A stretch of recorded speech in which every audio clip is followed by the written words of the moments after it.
2004 ലോക്സഭാ ഇലക്ഷനിൽ കോൺഗ്രസിന് ലഭിച്ച സീറ്റ് 145 2009 വരുമ്പോൾ അത് 206. എന്നാൽ 2014 സംഭവിച്ചത് വലിയ ദുരന്തമാണ്. വെറും 44 സീറ്റാണ് കോൺഗ്രസിന് ലഭിച്ചത്. ഈ തോൽവിക്ക് പിന്നിൽ ജനമല്ല, അതിന് പിന്നിൽ യഥാർത്ഥത്തിൽ അമേരിക്കൻ ചാരസംഘടനയായ CIA-യും ഇസ്രായേലിൻ്റെ മൊസാദുമാണെന്ന് ആരോപണം ഉയർത്തുകയാണ് കോൺഗ്രസിൻ്റെ ഒരു പഴയ MP. ഇത്തരത്തിലുള്ളൊരു ആരോപണത്തിന് എന്തുമാത്രം പ്രസക്തിയുണ്ട്, നമ്മൾ എങ്ങനെയാണ് ഇതിനെ നോക്കിക്കാണേണ്ടത്, എന്തൊക്കെയാണ് കൂടുതൽ വിശദാംശങ്ങൾ? ഈ ആരോപണം ഉന്നയിച്ചേക്കുന്ന കുമാർ കേത്കർ എന്ന് പറയുന്ന മുൻ മാധ്യമ പ്രവർത്തകനും കോൺഗ്രസിന്റെ രാജ്യസഭാ MP-യുമാണ് എന്നുള്ളതാണ്. ഒറ്റ സംശയമുള്ളൂ, ഈ ചങ്ങാതിക്ക് ഇത്രയും കാലമായിട്ട് ഇപ്പോഴാണോ ഇങ്ങനൊരു കാര്യം പറയാൻ പറ്റിയത് എന്നുള്ളതാണ്.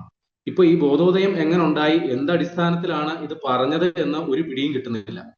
യഥാർത്ഥത്തിൽ അന്ന് നടന്ന തെരഞ്ഞെടുപ്പ് 2014 നടന്ന തെരഞ്ഞെടുപ്പിന് അദ്ദേഹം പറയുന്ന ന്യായീകരണമാണ് ഏറ്റവും രസകരമായിട്ടുള്ളത്. അതായത് 2004 തെരഞ്ഞെടുപ്പിൽ കോൺഗ്രസിന് 145 സീറ്റ് കിട്ടി, 2009 206 സീറ്റ് കിട്ടി. അപ്പോ സീറ്റിന്റെ എണ്ണം കൂടിക്കൂടി വരുന്നു. അപ്പൊ ട്രെൻഡ് വെച്ച് നോക്കുമ്പോൾ 2014 കുറഞ്ഞത് 250 സീറ്റെങ്കിലും കിട്ടേണ്ടതാണ്. ആ ഫ്ലോയിൽ അങ്ങ് പോയിരുന്നെങ്കിൽ 250 സീറ്റെങ്കിലും കിട്ടേണ്ടതാണ്. പക്ഷെ ഉണ്ടായില്ല. അപ്പൊ അദ്ദേഹം അതിന് പറയുന്ന ന്യായീകരണം, അപ്പൊ ഇതിനു മുമ്പ് തന്നെ അമേരിക്കൻ ചാരസംഘടനയായ CIA-യും അവരുടെ അനുചരനായി പ്രവർത്തിക്കുന്ന ഇസ്രായേൽ ചാരസംഘടനയായ മൊസാദും ഇന്ത്യയിൽ ഒരു ഭരണമാറ്റം ഉണ്ടാക്കാനായിട്ട് ഇടപെട്ടു എന്നാണ് ഇദ്ദേഹം പറയുന്നത്. അപ്പൊ അതിന്റെ കാരണം, തങ്ങളുടെ ആജ്ഞാനുവർത്തിയായ ഒരു ഭരണകൂടം ഇന്ത്യയിൽ ഉണ്ടായാൽ തങ്ങളുടെ രഹസ്യ പദ്ധതികൾ നടപ്പിലാക്കപ്പെടും എന്നുള്ളതാണ് CIA-യെയും മൊസാദിനെയും ഇത്തരത്തിൽ പ്രവർത്തിക്കാനായിട്ട് പ്രേരിപ്പിച്ചത് പോലും. അപ്പോ ഇവർ അതിനു വേണ്ടിയിട്ട് 2014 തെരഞ്ഞെടുപ്പ് നടക്കുന്നതിന് മുമ്പ് തന്നെ ചില കളികൾ ഇന്ത്യയിൽ ആരംഭിച്ചു എന്നാണ് ഇദ്ദേഹം പറയുന്നത്. ഇതിന്റെ ഭാഗമായിട്ട് ഓരോ ജില്ലകളിലും, ഓരോ സംസ്ഥാനങ്ങളിലും, ഓരോ ജില്ലകളിലും ഓരോ മണ്ഡലങ്ങൾ വേർതിരിച്ച് അമേരിക്കൻ ചാരസംഘടന ഇടപെട്ടു എന്നാണ് ഇദ്ദേഹം ഇപ്പോൾ ആരോപിക്കുന്നത്. അപ്പൊ ഇത് പ്രകാരമാണ് ഈ വലിയ തെരഞ്ഞെടുപ്പിൽ ഇത്രയും വലിയ തിരിച്ചടി. അപ്പൊ അദ്ദേഹം പറയുന്നത്, തീർച്ചയായിട്ടും മൻമോഹൻ സിംഗ് സർക്കാരിനെതിരെ ഒരു ജനവികാരം ഉണ്ടായിരുന്നു എന്നുള്ളത് വാസ്തവമാണ്.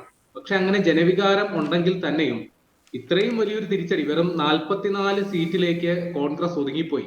ഒരു പ്രതിപക്ഷ നേതാവ് എന്ന പദവി ചോദിക്കാൻ പോലും അർഹതയില്ലാത്ത തരത്തിൽ വെറും 44 സീറ്റിലേക്ക് കോൺഗ്രസ് പരിമിതപ്പെട്ടു എന്നുള്ളതാണ്. അതെങ്ങനെ സംഭവിച്ചു? അതൊരിക്കലും പ്രതീക്ഷിച്ച ഒരു പരാജയമല്ല. പരാജയപ്പെട്ടെങ്കിൽ തന്നെയും ഒരു മാന്യമായ തോൽവി UPA വിചാരിച്ചിരുന്നു. പക്ഷെ ഇത്രയും വലിയൊരു തോൽവിയിലേക്ക് എങ്ങനെ പോയി? അതിന്റെ കാരണം ഈ വിദേശ ഏജൻസികളുടെ ഇടപെടൽ ആണെന്നാണ് ഇദ്ദേഹം ഇപ്പോ വാദിക്കുന്നത്. അപ്പോ ഇത് ഇദ്ദേഹം പറയുന്നതിന് ചില യുക്തിപരമായ ചില പൊരുത്തക്കേടുകളുണ്ട്, അതും കൂടി നമുക്ക് പറയാം. കാരണം ആ തെരഞ്ഞെടുപ്പ് അത് UPA ഭരണകൂടത്തെ സംബന്ധിച്ച് വലിയ ജനവിരുദ്ധ വികാരം ഉണ്ടായതിന്റെ ഒരു പ്രതിഫലനം കൂടിയാണ്. കാരണം കോൺഗ്രസിലെ അന്ന് മത്സര രംഗത്തുണ്ടായ പ്രമുഖ നേതാക്കളിൽ ഏതാണ്ട് 90% പേരും തെരഞ്ഞെടുപ്പിൽ പരാജയപ്പെട്ടു എന്നുള്ളതാണ് വാസ്തവം. ചില പേരുകൾ ഞാൻ പറയാം. അന്നത്തെ കേന്ദ്ര ആഭ്യന്തര മന്ത്രി സുശീൽ കുമാർ ഷിൻഡെ, നിയമമന്ത്രി കപിൽ സിബൽ, വിദേശകാര്യമന്ത്രി സൽമാൻ ഖുർഷിദ്, പിന്നെ കൽക്കരി മന്ത്രി ശ്രീപ്രകാശ് ജയ്സ്വാൾ, ആരോഗ്യകാര്യമന്ത്രി ഗുലാം നബി ആസാദ്, ഉരുക്ക് മന്ത്രി ബേനി പ്രസാദ് വർമ്മ, കോർപ്പറേറ്റ് കാര്യമന്ത്രി സച്ചിൻ പൈലറ്റ്, രാസവള മന്ത്രി ശ്രീകാന്ത് ജന, മാനവ വിഭവശേഷി വകുപ്പ് മന്ത്രി MM പല്ലം രാജു, അതേപോലെ ഈ കപിൽ സിബലിന്റെ ഒക്കെ പരാജയം എന്ന് പറഞ്ഞു കഴിഞ്ഞാൽ നമുക്ക് ചിന്തിക്കാൻ പറ്റില്ല. അദ്ദേഹം കോൺഗ്രസിന്റെ ഒരു പ്രമുഖ നേതാവാണ്, അറിയപ്പെടുന്ന ഒരു അഭിഭാഷകനാണ്. പല കാര്യങ്ങളിലും അദ്ദേഹം പല നിലപാടുകളും പറഞ്ഞത് വലിയ രാജ്യവ്യാപകമായി ചർച്ചയ്ക്ക് വരുന്ന ഒരു നിലപാടുകളൊക്കെ പറയുന്ന ആളാണ്. പക്ഷെ അദ്ദേഹം 2014 ലോക്സഭാ തെരഞ്ഞെടുപ്പിൽ അദ്ദേഹത്തിന് 4ാം സ്ഥാനത്തേക്ക് അദ്ദേഹം പിന്തള്ളപ്പെട്ടു. ഈ സൽമാൻ ഖുർഷിദ് 5ാം സ്ഥാനത്തേക്ക് പിന്തള്ളപ്പെട്ടു എന്നുള്ളതാണ്. അതേപോലെ സച്ചിൻ പൈലറ്റ് തോറ്റുപോയി. പക്ഷെ തോൽവി 1,70,000-ത്തിലധികം വോട്ടുകൾക്കാണ് സച്ചിൻ പൈലറ്റ് തോറ്റത്. അദ്ദേഹത്തിന് 2ാം സ്ഥാനം കിട്ടിയെങ്കിലും തോൽവി ഇത്ര വലിയ ഭീകരമായ തോൽവിയാണ്. അതേപോലെ നേരത്തെ പറഞ്ഞ പോലെ ശ്രീകാന്ത് ജന, പല്ലം രാജു, ഈ 2 കേന്ദ്രമന്ത്രിമാരെ അവർക്കും 2ാം സ്ഥാനം പോലും നേടാൻ പറ്റിയില്ല. പിന്നെ മറ്റു ചില പ്രമുഖ പേരുകൾ കൂടിയുണ്ട്. പ്രഫുൽ പട്ടേല്, ഫറൂഖ് അബ്ദുള്ള, അജിത് സിംഗ്, ഇവരും ഒക്കെ പരാജയം ഏറ്റുവാങ്ങി. പിന്നെ കോൺഗ്രസിന്റെ തലമുതിർന്ന നേതാക്കൾ ചിലരെ മത്സരിക്കാതെ ഇരുന്നു. അതൊന്ന് P ചിദംബരം, AK ആന്റണി, ജയറാം രമേശ്, ശരത് പവാർ, അദ്ദേഹം NCPയുടെ ഭാഗമായിട്ട് ഇദ്ദേഹവും മത്സരിച്ചില്ല. ഇവരൊക്കെയും പൊതു തെരഞ്ഞെടുപ്പിൽ മത്സരിച്ചിരുന്നെങ്കിൽ ഒരു പക്ഷേ AK ആന്റണിയുടെ കാര്യം നമുക്കിപ്പോ പറയാൻ പറ്റില്ല. പക്ഷെ മറ്റുള്ളവരുടെ കാര്യമൊക്കെ അവരും ജയിക്കുമോ എന്നുള്ള കാര്യത്തിൽ സംശയമാണ്. ഇവിടെ ഇപ്പോ ആരോപണം ഉന്നയിച്ച കുമാർ കേത്കർ ഈ പരാജയത്തിന് ശേഷം കോൺഗ്രസ് വർക്കിംഗ് കമ്മിറ്റിയില് സോണിയാഗാന്ധി, അന്നത്തെ പാർട്ടി അധ്യക്ഷ സോണിയാഗാന്ധി അവതരിപ്പിച്ച തെരഞ്ഞെടുപ്പ് അവലോകന റിപ്പോർട്ട് ഒന്നെടുത്ത് വായിച്ചു നോക്കിയാൽ അവരൊരു വാചകം പറഞ്ഞിട്ടുണ്ട്. ആ വാചകമാണ് വാസ്തവത്തിൽ കോൺഗ്രസിന്റെ പരാജയത്തിന് കാരണം. ആ വാചകം ഇങ്ങനെയായിരുന്നു: കോൺഗ്രസിലെ നേതാക്കളും മന്ത്രിമാരും പ്രവർത്തകരിൽ നിന്ന് അകന്നുപോയി, അതാണ് തെരഞ്ഞെടുപ്പിന്റെ തോൽവിക്ക് കാരണം. ആ ഒരു പ്രശ്നം അന്നും ഇന്നും കോൺഗ്രസിന് പരിഹരിക്കാൻ പറ്റിയിട്ടുണ്ടോ എന്നുള്ളത് സംശയമാണ്. കേരളത്തിൽ തന്നെ ഏറ്റവും വലിയ ഉദാഹരണം, നേതാക്കളുണ്ട്, അണികളില്ല. താഴെത്തട്ടിൽ പ്രവർത്തിക്കാൻ പ്രവർത്തകരില്ലാത്തൊരു പാർട്ടി എങ്ങനെയാണ് രാജ്യം ഭരിക്കേണ്ടത്? അതിനിപ്പോ അമേരിക്കൻ ചാര സംഘടനയോ മൊസാദോ ഇടപെട്ടിട്ടല്ല, അല്ലാണ്ട് തന്നെ കോൺഗ്രസ് അതിന്റെ ശൈഥില്യങ്ങൾ അനുഭവിക്കുന്നു എന്നുള്ളതാണ് വാസ്തവം. പിന്നെ 2014 ലോക്സഭാ തെരഞ്ഞെടുപ്പിന്റെ തോൽവിക്ക് മറ്റൊരു പ്രധാന കാരണമുണ്ട്. കാരണം എതിരാളിയായിട്ട് വന്നത് നരേന്ദ്രമോദിയാണ്. ഒരു നരേന്ദ്രമോദി ഫാക്ടർ തീർച്ചയായിട്ടും 2014 തെരഞ്ഞെടുപ്പിനെ സ്വാധീനിച്ചിട്ടുണ്ട്. അദ്ദേഹം അതുവരെ ഗുജറാത്ത് മുഖ്യമന്ത്രി ആയിരുന്നു. വികസനത്തിന്റെ ഗുജറാത്ത് മോഡൽ എന്ന തരത്തിൽ ദേശീയ തലത്തിലും അന്താരാഷ്ട്ര തലത്തിലും വലിയ പ്രചാരം നേടി നരേന്ദ്രമോദി ഒരു വലിയ ഒരു നേതാവാണ് എന്നൊരു പ്രതീതി രാജ്യമാകമാനം ഉണ്ടായി നിൽക്കുന്ന ഒരു സമയം. എന്നാൽ കോൺഗ്രസിനെ സംബന്ധിച്ച് മൻമോഹൻ സിംഗ് ആയിരുന്നു അപ്പോഴത്തെ പ്രധാനമന്ത്രി. മൻമോഹൻ സിംഗിനെ കുറിച്ച് പാർട്ടിയിലുള്ളവരും പാർട്ടിക്ക് പുറത്തുള്ളവരും ആക്ഷേപിച്ചിരുന്നത് ഒരു പാവ, കീ കൊടുത്ത് വിട്ടേക്കുന്ന ഒരു പാവ മാത്രമാണ് മൻമോഹൻ സിംഗ്. ഒരു ഊർജ്ജസ്വലത ഇല്ലായ്മ, എന്തെങ്കിലും പെട്ടെന്നൊരു തീരുമാനം എടുക്കുന്നതിനുള്ള കാലതാമസം, സോണിയാഗാന്ധിയുടെ ആജ്ഞാനുവർത്തി മാത്രമായ ഒരു പ്രധാനമന്ത്രി. ഈ ഒരു വിശേഷണമാണ് കോൺഗ്രസ് പാർട്ടിക്ക് അകത്തും പുറത്തും മൻമോഹൻ സിംഗിന് ഉണ്ടായിരുന്നത്. കൂടാതെ 2014 ലോക്സഭാ തെരഞ്ഞെടുപ്പിൽ UPA തെരഞ്ഞെടുപ്പിനെ നേരിടുമ്പോൾ ആരാണ് അടുത്ത പ്രധാനമന്ത്രി എന്ന ചോദ്യം പോലും ഉണ്ടായിരുന്നു. മൻമോഹൻ സിംഗ് തന്നെ ആകുമോ അടുത്ത പ്രധാനമന്ത്രി? സംശയമായിരുന്നു. സോണിയാഗാന്ധി വരുമോ? അതും സംശയമാണ്. സോണിയാഗാന്ധി പ്രധാനമന്ത്രിയാകാൻ സ്ഥാനാർത്ഥിയായാൽ പാർട്ടിക്ക് അകത്ത് തന്നെ അവരുടെ പൗരത്വം സംബന്ധിച്ചുള്ള വിവാദം കത്തിക്കയറും. പ്രണബ് കുമാർ മുഖർജി, അദ്ദേഹം സീനിയർ നേതാവ് എന്ന തലത്തിൽ പിന്നീട് രാഷ്ട്രപതിയായി മാറുകയും ചെയ്തു. അപ്പൊ ഇതെല്ലാം കോൺഗ്രസിനെ വലിയ തരത്തിൽ ക്ഷീണിപ്പിച്ചു എന്നുള്ളതാണ് വാസ്തവം. പിന്നെ മൊത്തത്തിൽ നോക്കുകയാണെങ്കിൽ ആന്ധ്രാപ്രദേശില് ആ തെരഞ്ഞെടുപ്പിൽ കോൺഗ്രസ് സമ്പൂർണ്ണ പരാജയമായിരുന്നു. കർണാടകയിൽ ദുർബലപ്പെട്ടു, മഹാരാഷ്ട്രയിലും പരാജയപ്പെട്ടു, ഉത്തർപ്രദേശിലും ബംഗാളിലും 2ാം സ്ഥാനത്തേക്ക് പോയി.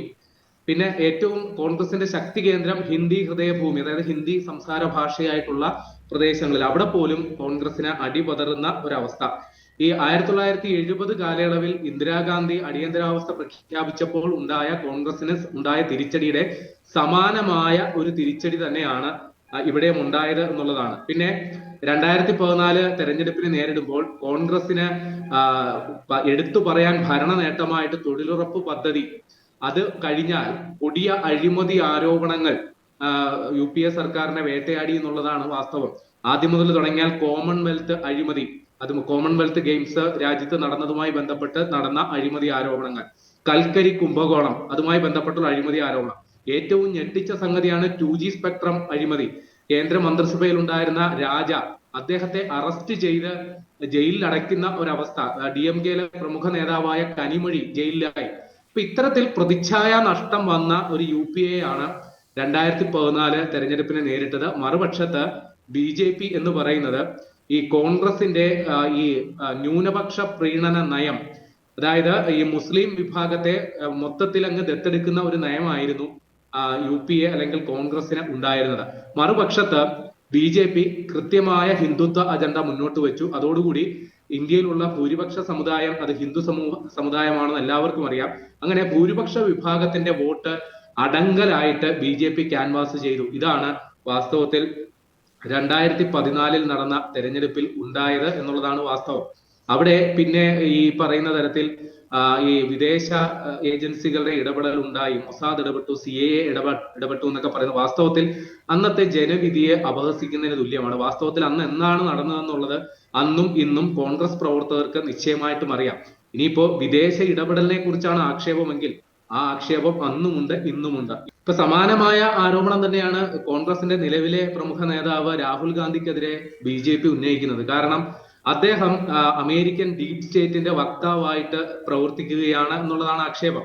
പ്രത്യേകിച്ചും ഈ crime and corruption reporting project OCCRP എന്ന് പറയുന്ന അന്താരാഷ്ട്ര സംഘടന, അതായത് വലിയ ഭരണകൂട അഴിമതികൾ ചൂണ്ടിക്കാണിക്കാനായിട്ട് പ്രവർത്തിക്കുന്ന മാധ്യമപ്രവർത്തകരുടെ കൂട്ടായ്മയാണ് ഈ സംഘടന.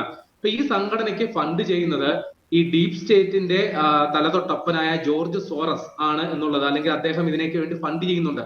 അപ്പൊ ഈ പറയുന്ന OCCRP ഉന്നയിക്കുന്ന ആക്ഷേപങ്ങൾ അതേപടി തൊണ്ടതൊടാതെ വിഴുങ്ങി രാഹുൽ ഗാന്ധി BJPക്കെതിരെ എടുത്ത് ഉപയോഗിക്കുന്നു. പ്രത്യേകിച്ചും അംബാനിക്കെതിരായിട്ടുള്ള ആക്ഷേപം, അദാനിക്കെതിരായിട്ടുള്ള ആക്ഷേപം, ഇത്തരം കോർപ്പറേറ്റുകൾക്കെതിരായിട്ടുള്ള ആക്ഷേപങ്ങളെല്ലാം തന്നെ ഈ ഡീപ് സ്റ്റേറ്റ് സ്പോൺസേഡ്, അതിനൊക്കെ കൃത്യമായി ബിസിനസ് താല്പര്യങ്ങളുണ്ട് എന്നുള്ളതാണ് BJP ഉന്നയിക്കുന്നത്. ആ ബിസിനസ് താല്പര്യങ്ങളുടെ പേരിൽ ഡീപ് സ്റ്റേറ്റ് പടച്ചുവിടുന്ന ഇത്തരം വാർത്തകൾ, ഇത്തരം സംഗതികളെ അമേരിക്ക പോലും നിഷേധിക്കുന്നുണ്ട്, അത്തരം വാർത്തകളെ. പക്ഷേ രാഹുൽ ഗാന്ധി അതെടുത്ത് BJPക്കെതിരെ പ്രയോഗിക്കുന്നു എന്നുള്ളതാണ് BJP ആക്ഷേപിക്കുന്നത്. അപ്പൊ അങ്ങനെ 2014 ഡീപ് സ്റ്റേറ്റും CIA-യും മൊസാദും ഒക്കെ ഇടപെട്ടെങ്കിൽ ഇപ്പോഴും ഈ രീതിയിൽ ഇടപെടുന്നുണ്ടെന്നുള്ളത് BJP ആരോപിക്കുന്നത് അപ്പോൾ ശരിവെച്ച് കൊടുക്കേണ്ടി വരും.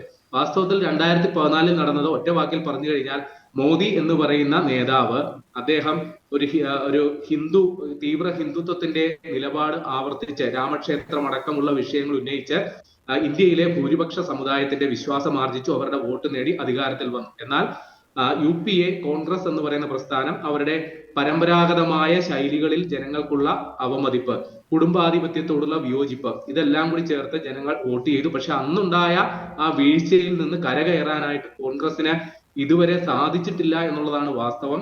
അന്ന് പ്രതിപക്ഷ നേതൃസ്ഥാനം ചോദിച്ചു വാങ്ങാൻ പോലും കെൽപ്പില്ലാതിരുന്ന പാർട്ടി ഇന്ന് പ്രതിപക്ഷ പാർട്ടിയായിട്ട് വന്നിട്ടുണ്ട് എന്നുള്ളത് മാത്രമാണ് തൽക്കാലം കോൺഗ്രസിനെ ഇപ്പോൾ ആശ്വസിക്കാനുള്ളത്.